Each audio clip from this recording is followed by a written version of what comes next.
Bismillah, alhamdulillah, rabbil alamin. Wassalatu wassalamu ala nabiyyina Muhammadin wa ala alihi wa ashabihi ajma'in. Amma ba'd. Bapak dan Ibu sekalian, rahimani wa rahimakumullah. Kita lanjutkan kembali kajian kita, di mana telah kita sampaikan tadi bahwasanya la ilaha illallah maknanya tidak ada Tuhan yang hak atau tidak ada sembahan yang hak, yang benar, melainkan Allah Subhanahu wa ta'ala. Nah, ada satu hal yang perlu kita pahami dengan baik, ya, di mana sebagian masyarakat kita kaum muslimin kurang memahaminya dengan baik, ya. Ada dua kata dalam bahasa Arab, setidaknya ada dua kata dalam bahasa Arab yang diterjemahkan sama dalam bahasa Indonesia, ya. Rabbun sama ilahun. Rabbun terjemahan bahasa Indonesianya Tuhan. Alhamdulillahi Rabbil Alamin. Segala puji bagi Allah, Tuhan semesta alam. La ilaha illallah, tidak ada ilah, Tuhan juga yang hak selain Allah Subhanahu wa ta'ala. Kenapa kalimat syahadat itu menggunakan kalimat ilah? Kenapa bukan Rabbun? Jawabannya karena maknanya ada perbedaan dari segi kekhususannya. Walaupun Rabbun sama ilahun itu mestinya dia sama, saling berkaitan, ya. Nah, apa makna Rabb? Alhamdulillahi Rabbil Alamin, Rabbus samawati wal ardi wa ma bainahuma, dan seterusnya. Rabb itu maknanya, ya, adalah pencipta, pemilik dan pengatur. Ketika kita mengatakan Allahu Rabbi, Allah penciptaku, Allah pengaturku, Allah yang menghidupkanku, Allah yang mematikanku, Allah yang memberiku rezeki. Itu mana Rabb. Ya, artinya Rabb itu siapa yang menciptakan, memiliki, mengatur seluruh alam semesta beserta isinya. Itu artinya Rabb. Rabbul Alamin berarti Allah itu pencipta, pemilik, pengatur seluruh alam, yang menghidupkan, yang mematikan, yang memberi rezeki, ya. Jadi makna Rabb, siapa yang berbuat terhadap alam ini, siapa yang menciptakannya, siapa yang mengaturnya. Adapun ilah, sebelum ke ilah, makna ini, Rabb ini, itu diakui dan diyakini oleh kaum musyrikin, sebagaimana kita sampaikan ayatnya tadi. Wala in sa'altahum man khalaqahum la yaqulunna Allah. Kalau kalian tanya kepada mereka, siapa yang ciptakan mereka? Mereka pasti jawab Allah. Dalam ayat yang lain, surah Al-Ankabut ayat 61, wala in sa'altahum man khalaqas samawati wal arda wa sakhara asy-syamsa wal qamar la yaqulunna Allah. Kalau kalian tanya kepada mereka, orang-orang musyrik itu, siapa yang menciptakan langit semuanya, bumi, yang menundukkan matahari dan bulan, mereka niscaya akan menjawab Allah. Ini maknanya Rabb. Allah sebagai Rabb, pencipta, pengatur, pemilik seluruh alam semesta. Kalau ini kaum Quraisy, kaum musyrik tidak mengingkari. Seandainya kalimat syahadat itu asyhadu anna rabba, asyhadu alla rabba illallah, tidak ada Rabb selain Allah, pasti orang Quraisy cepat masuk Islam semua, ya. Seandainya kalimat, saya ulangi, kalimat syahadat itu asyhadu alla rabba illallah, tidak ada Rabb selain Allah, kaum musyrikin tidak ada yang musyrik, ya. Mereka sudah yakini itu dari dulu. Tapi ketika Rasulullah datang membawa dakwah tauhid, membawa dakwah Islam, ya, kata beliau, umirtu an uqatilan nasa hatta yashhadu an la ilaha illallah wa anna Muhammadar Rasulullah. Aku diperintahkan memerangi manusia sampai mereka bersaksi tidak ada yang berhak disembah selain Allah dan Muhammad Rasulullah. Sampai mereka bersaksi la ilaha illallah. Ya. Karena ilah itu artinya kata para ulama ma'budun. Ma'bud yang disembah, yang diibadahi. Ya. Yang kita tunduk minta kepadanya. Sedangkan pengingkaran la ilaha, ya, tidak ada yang disembah dengan hak melainkan Allah, itu orang Arab paham maknanya. Berarti selain Allah itu batil, palsu, KW. Berarti mereka tidak boleh lagi sembelih kurban untuk berhala, bernazar kepada berhala, tawaf mengelilingi berhala. Makanya mereka tidak mau. Karena kalimat la ilaha illallah mengandung konsekuensi kita hanya menyembah, kita hanya beribadah, kita hanya meminta kepada Allah dan meninggalkan yang lainnya yang disembah dan diminta selain Allah. Ya. Meskipun dalam Al-Quran kita diperintahkan untuk menyembah Rabb, karena kedua-duanya sebenarnya semestinya sama. Ya. Sembahlah yang menciptakan kalian. Ya ayyuhan nasu u'budu rabbakumul ladzi khalaqakum. Wahai manusia, sembahlah yang menciptakan kalian. Yang menciptakan, yang mengatur, menghidupkan, mematikan, itulah yang sebenarnya berhak disembah. Yang tidak menghidupkan, tidak mematikan, tidak menciptakan, tidak menguasai, tidak layak, tidak pantas untuk disembah. Sehingga makna Rabb dan ilah dia mestinya berkaitan. Tapi dalam jika dia disebutkan ada juga makna tersendiri. Ya, Rabbun itu lebih kepada siapa yang kita yakini sebagai pencipta, pemilik, pengatur, yang berizki, yang menghidupkan, yang mematikan. Adapun ilahun, siapa yang kita sembah, siapa yang kita sujud kepadanya, kita tunduk kepadanya, kita berlindung, bergantung, bersandar kepadanya, ya. Kita mohon perlindungannya. Maka ketika kita mengikrarkan la ilaha illallah, tidak ada ilah, sembahan, Tuhan yang hak kecuali Allah, berarti yang selain Allah tidak hak, batil semuanya. Mengandung konsekuensi kita memurnikan ibadah penghambaan hanya kepada Allah dan meninggalkan segala sesuatu yang disembah dan diminta selain Allah Subhanahu wa ta'ala. Nah, inilah makna kalimat tauhid. Makanya kalimat la ilaha illallah disebut dengan kalimat tauhid, ya. Karena dia ada konsekuensinya. Ya. Bukan sekedar kalimat sudah itu sudah. Ya. Kalimat inilah yang membedakan seorang yang muslim dengan yang tidak.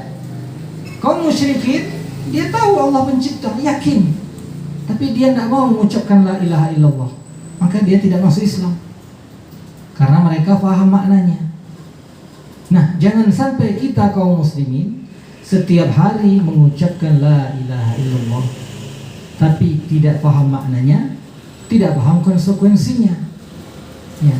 Mengucapkan la ilaha illallah tapi masih kasih sesaji misalnya di tempat-tempat yang ada pohon besar, ada batu besar, di lautan, ya.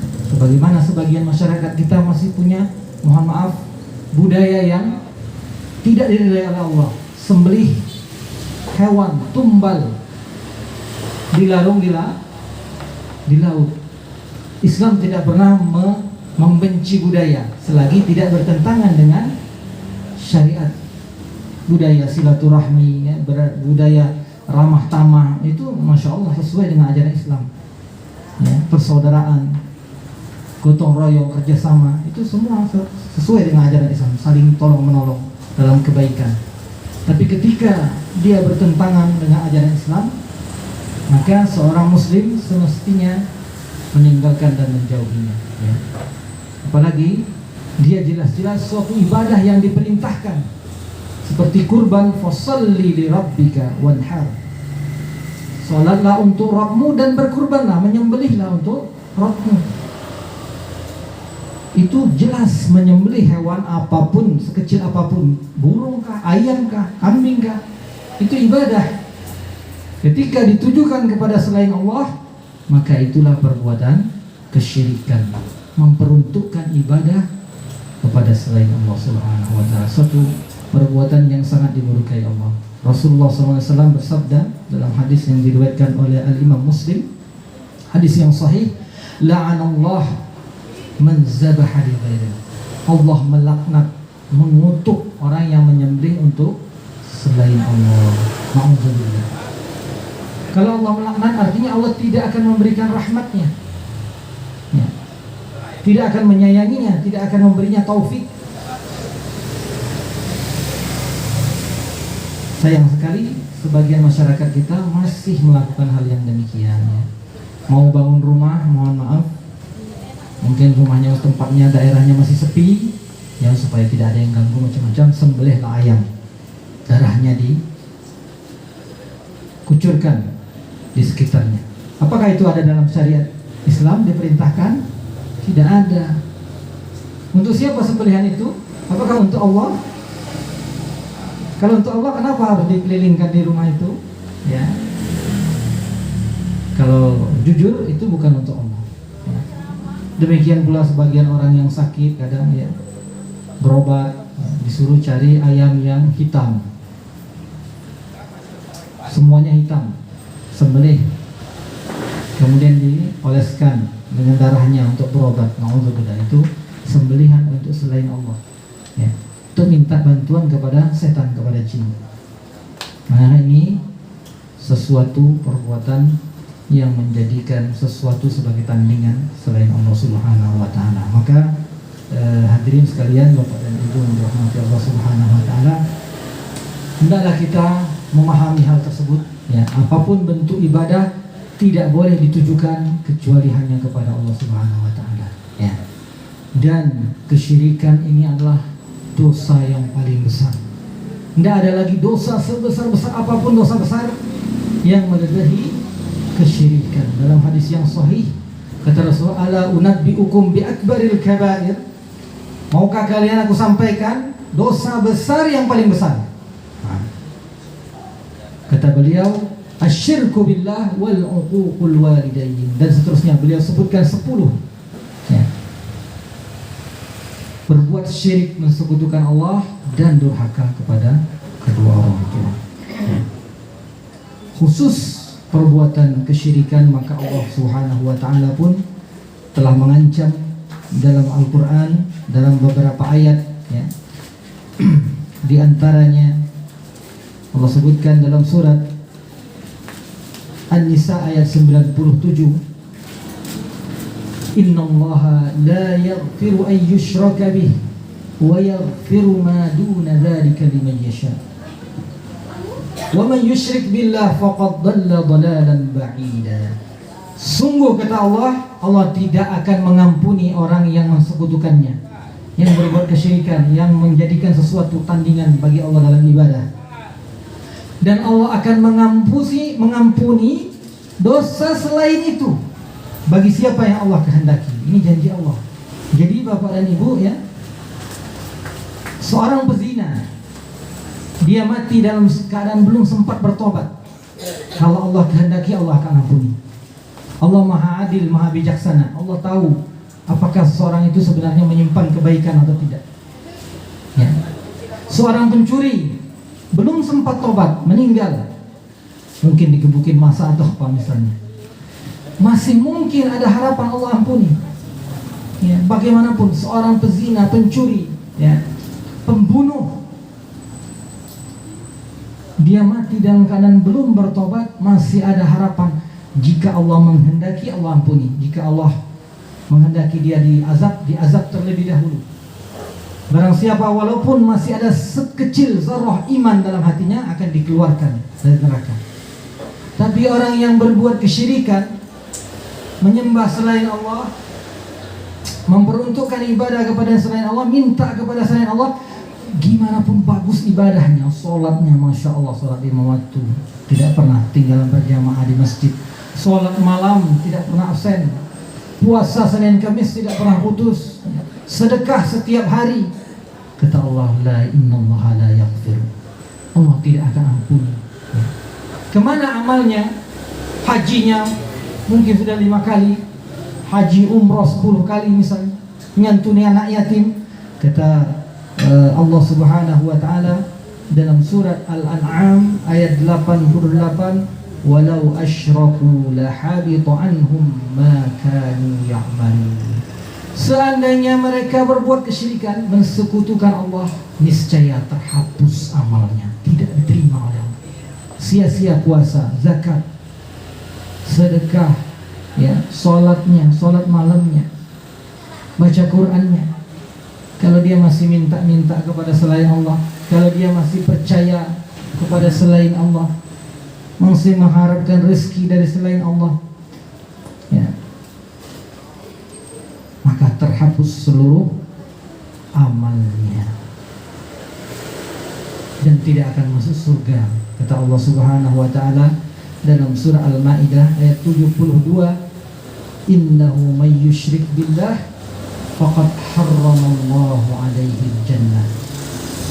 Sesungguhnya barang siapa yang berbuat kesyirikan kepada Allah, Allah telah mengharamkan baginya surga. Allah haramkan baginya masuk surga. Karena ketika dia melakukan kesyirikan, sebenarnya dia sudah membatalkan syahadatnya la ilaha illallah. Ya. Karena itulah salah seorang ulama, Wahab Ibnu Munabbih, pernah ditanya, bukankah la ilaha illallah itu kunci surga? Bukankah kalau seorang sudah mengucapkan la ilaha illallah pasti masuk surga? Karena dia bawa kuncinya.